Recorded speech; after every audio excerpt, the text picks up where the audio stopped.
Sri Krishna says in Bhagavad Gita, Yukta ahara viharasya, Yukta cheshtasya karmasu, Yukta swapna avabodhasya, Yogo bhavati dukkhaha.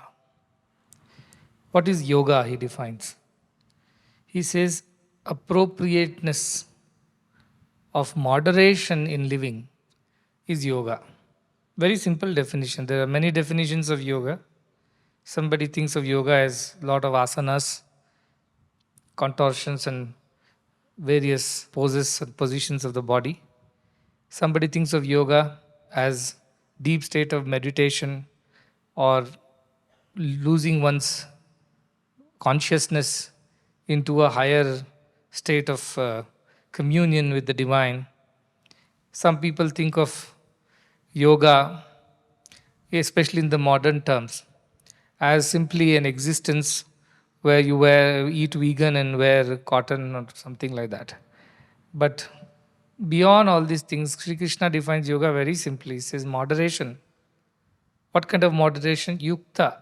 Yukta means appropriate, correct, the right way. Yukta ahara viharasya.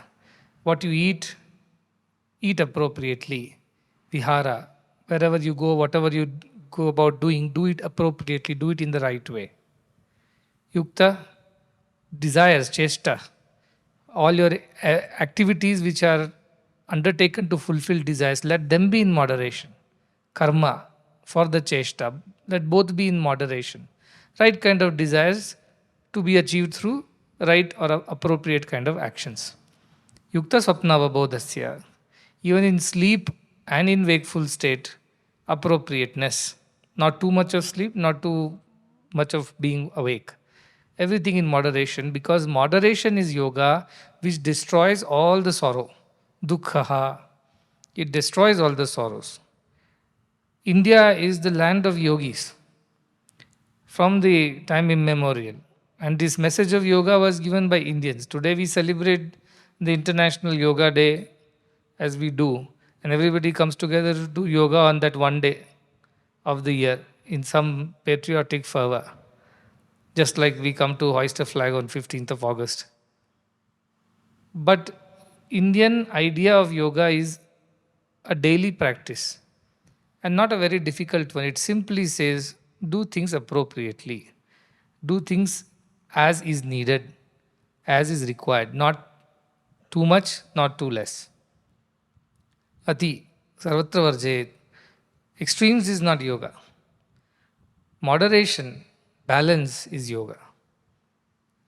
So when we talk about developed country, we're talking about a country which is based on this idea of moderation, idea of correctness, idea of appropriateness, not extremes.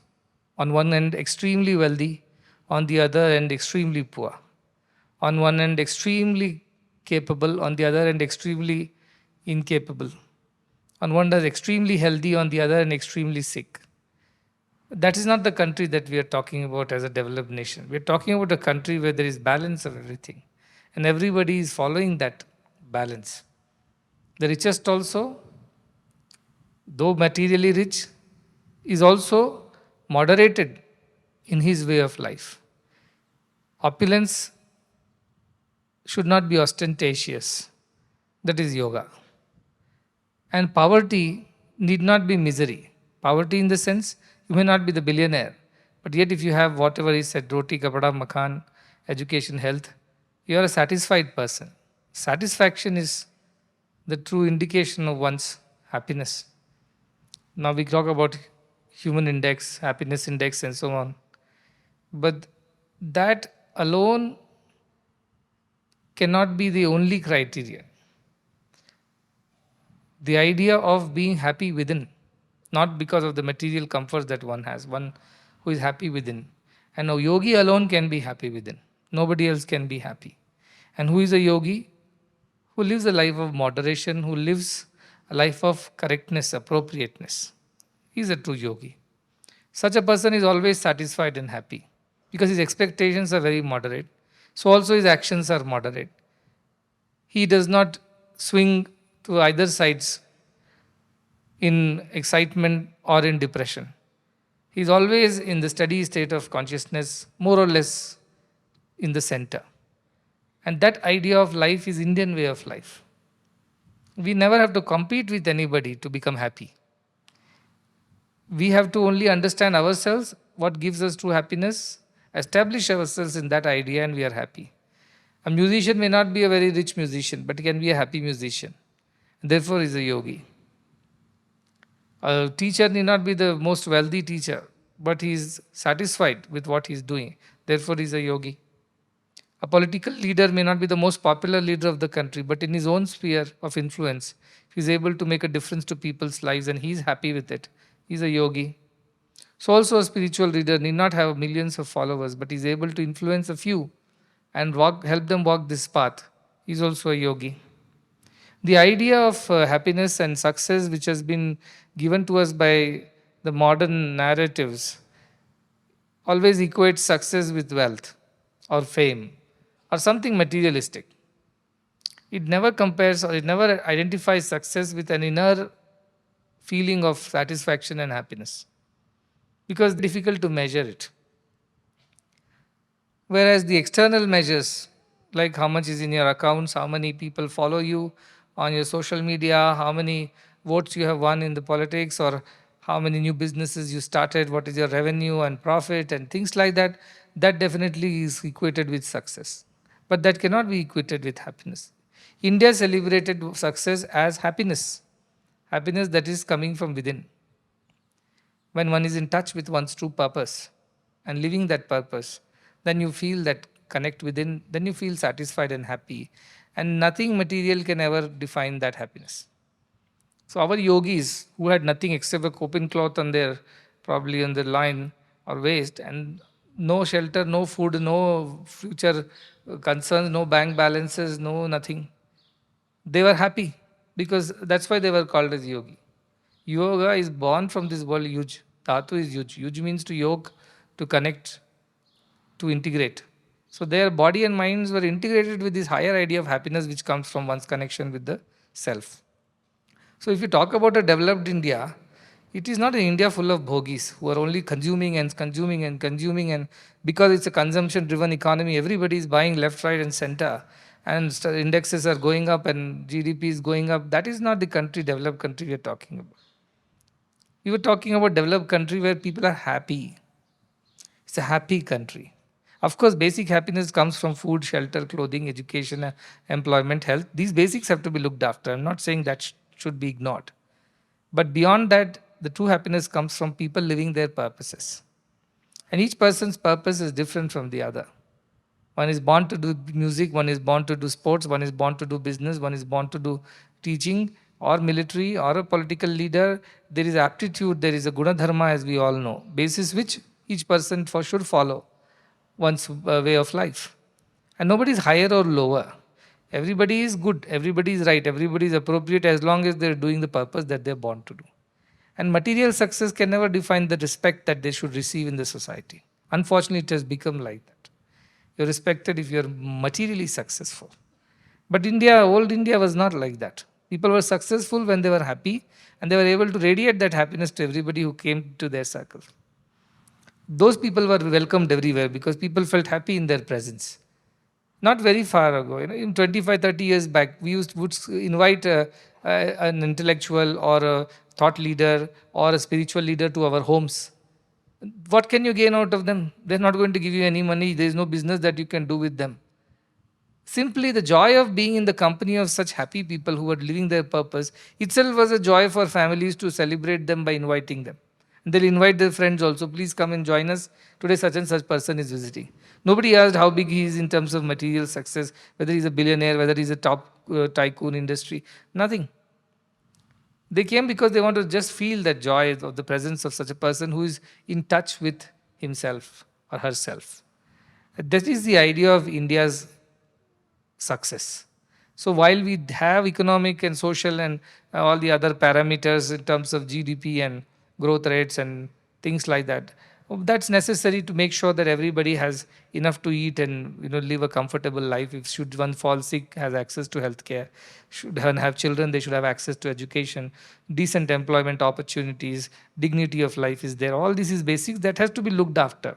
But if we stop only at that, then we are not really living up to this great blessing of being born in a country like India, which has much higher definition of purpose of life, happiness, and success. This is what I keep telling our children all the time. See, live your purpose. Do what you are born to do. Don't worry whether there is money at the end, or fame at the end, or power at the end, or authority at the end. Don't worry about all these things. Just be good at whatever you are born to do. And somehow or the other, when you are living your purpose, the universe will support you in some way or the other, as long as you are true to your purpose. You see, you are not keeping one eye on the results and one eye on the action. Then you are not going to get either. You simply focus on what you have got to do. Do it with all your heart, all your might, and results will come. That is what is karmanyavadikaraste mapaleshu kadachana. Idea is not that you should not get results, or you get results, you throw it into dustbin. Not like that. Whatever comes out of it as a natural process of having done your job well is fine. There's nothing to reject it. There's nothing like accepting it. It comes by virtue of being part of the process. So we lived like that. That's why we lived anxiety-free lives. We lived tension-free lives. We lived misery-free lives. We lived happy, contented, joyful lives. And that is what attracted the invaders. See, how come this country is so wealthy? And where was all the wealth? Not with the Reserve Bank of India. All the wealth was with temples, with God. Even today, I'm sure they're still trying to figure out how much wealth is there in the Tiruvananthapuram temple, for that matter. But every temple, till they were plundered and looted and whatever happened, they were the richest places. And nobody owned that wealth. It was God's wealth, very clear. Even king felt he is servant of God. And God is the owner of the place. God is the true king. God is the owner of all the wealth of the world. And we are all servants of God. We are all instruments of God. Therefore, temples commanded such amount of control, or in the sense influence over people. And when they decided, they did something, everybody followed. And people who managed these temples were people of highly spiritual achievements. They were not simply some learned priests from some Veda Patishala. They were people of certain spiritual eminence. They thought, they knew what was right, what was wrong. The kings were counseled by the rishis. They were Raja rishis. They were people in the court who would counsel the kings on various matters from the spiritual point of view, not from material point of view. That is the kind of India which actually had spirituality at the core of everything. Therefore, we were prosperous. Governments did not run schools. Temples ran schools. And free of cost. Governments did not run hospitals. Temples ran hospitals. Free of cost. The food was ensured for everyone in any of these temple premises, because it was considered as God's prasad. And there were no hotels and restaurants. It was only temples or any people's homes. You could walk into anybody's home, knock on the door, and they would have this platform outside their house. Every house had that little platform. And anybody could sleep there. That platform was for people, the passers-by, the travelers, to rest while they are traveling. And they will always keep a pot of water over there, because even if they can't offer food or nobody asks for it, at least water should be available to anybody who is passing by. And nobody questioned, who are you? Why are you sitting on my portico? What's your business here? Nobody asked these questions. They said, you are a traveler, you are thirsty, drink water and move on. And if somebody was hungry, they knocked on the door, they will also be served a simple meal, whatever was available. Nobody was refused. That is why Aditi Devo Bhava. So everybody was assured of this social protection. And kings did not guarantee it. Constitution did not guarantee it. Nor your political whoever leader guaranteed it. The entire society took the responsibility of guaranteeing the welfare of entire society. And it was driven by temples as the nerve centers, which were richly endowed. There were such wealthy temples. Why did these people plunder our temples? They were rich. All the wealth, treasure of the kingdom was with the temples. Not because it was a nice place to hide, no. Or they had some financial governance mechanism and they were forming financial policies, no. Simply because people thought it all belonged to God. It doesn't belong to me. Everything belongs to God. So people lived simple lives, simple living, high thinking.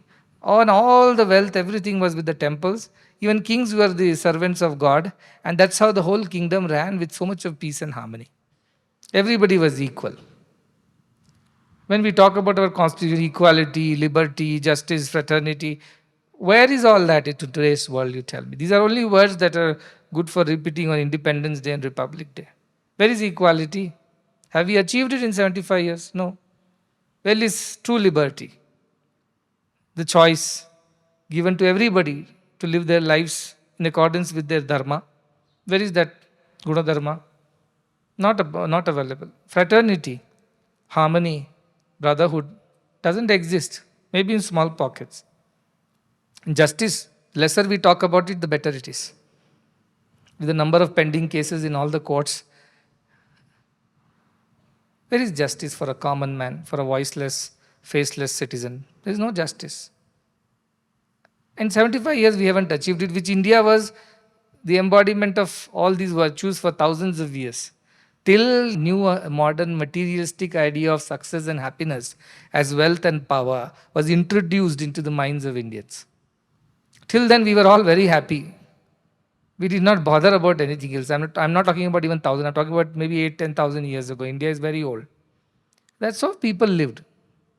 Nobody harmed anybody. We worshipped trees, rivers, mountains, animals. Everything that we could lay our hands on, we worshipped them because we saw divinity in everything.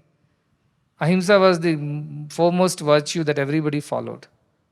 And the idea of greater life beyond the material life of body and mind was ingrained in everybody's mind. Even the lowest so called category of person in the society also knew that the higher purpose of life is to attain God.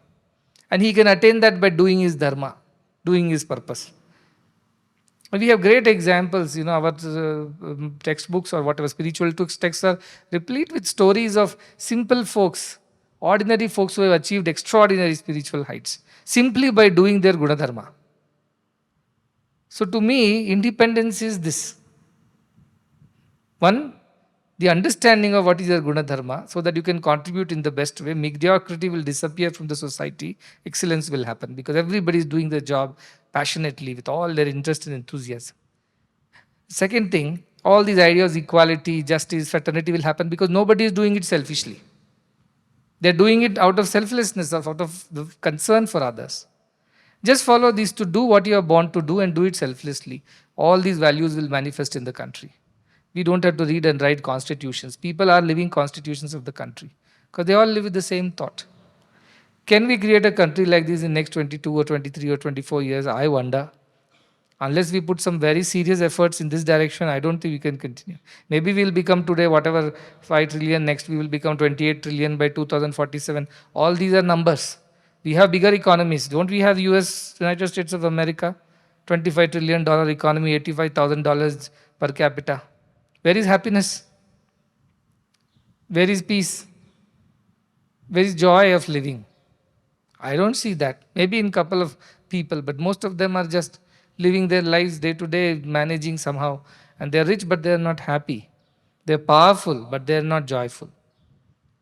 Should we create a developed country based on the pre-existing models of developed nations that we are all having?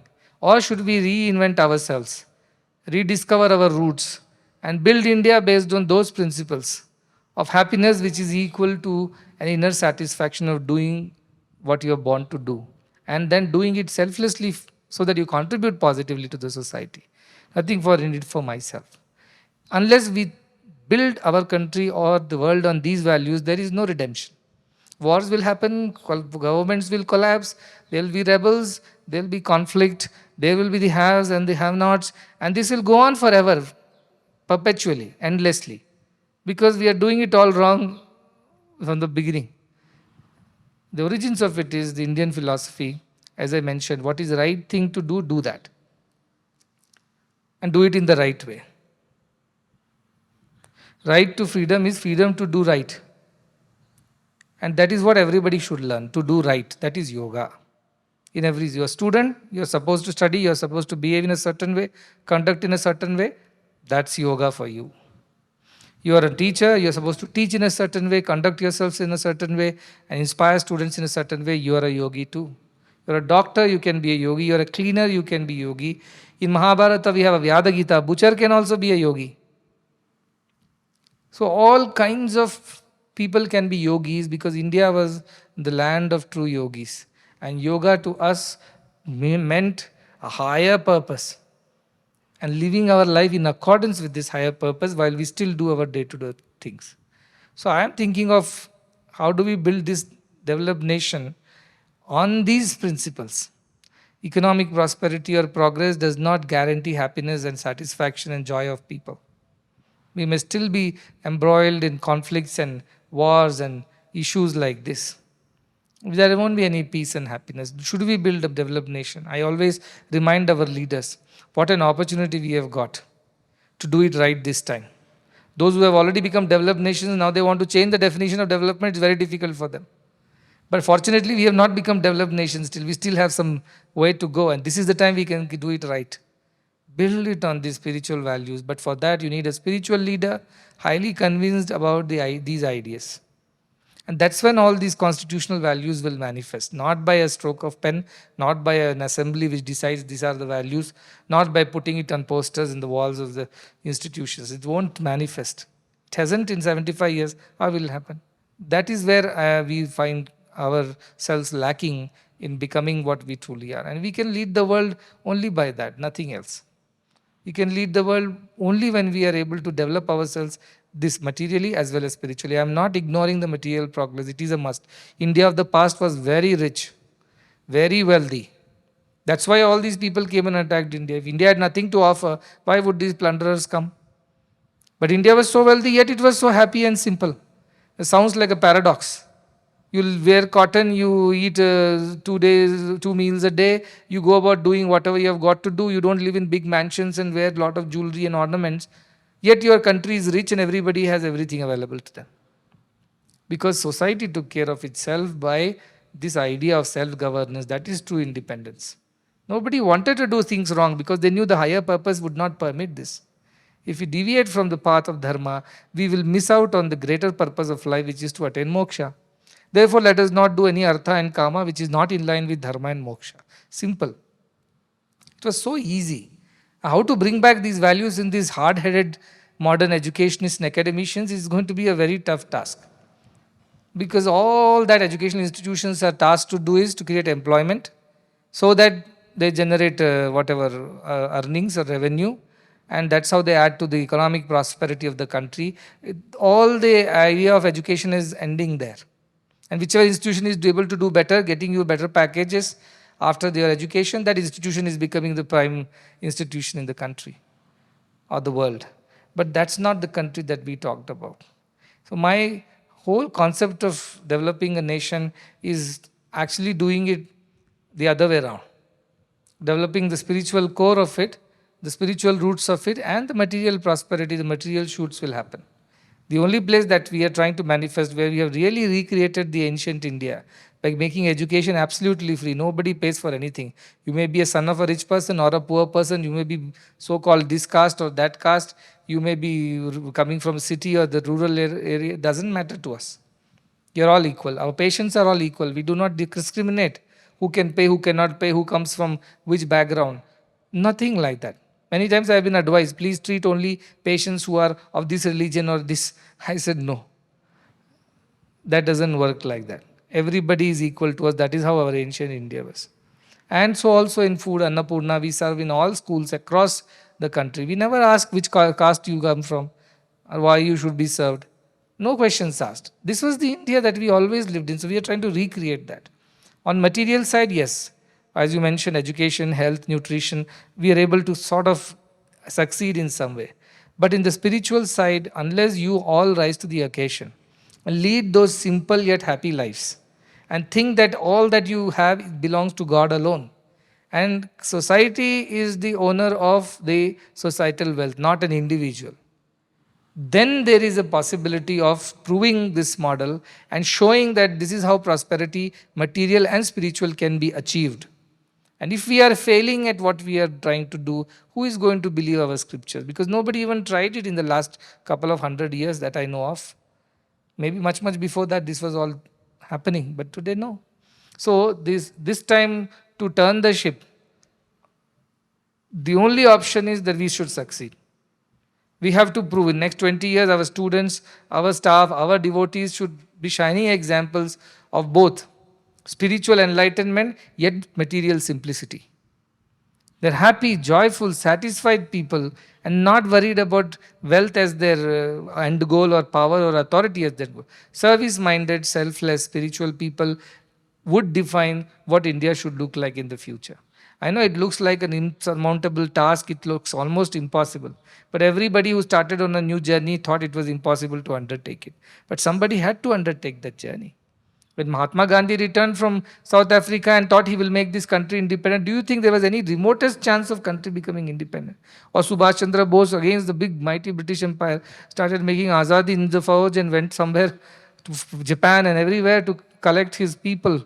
You thought he could even make a dent in this British system.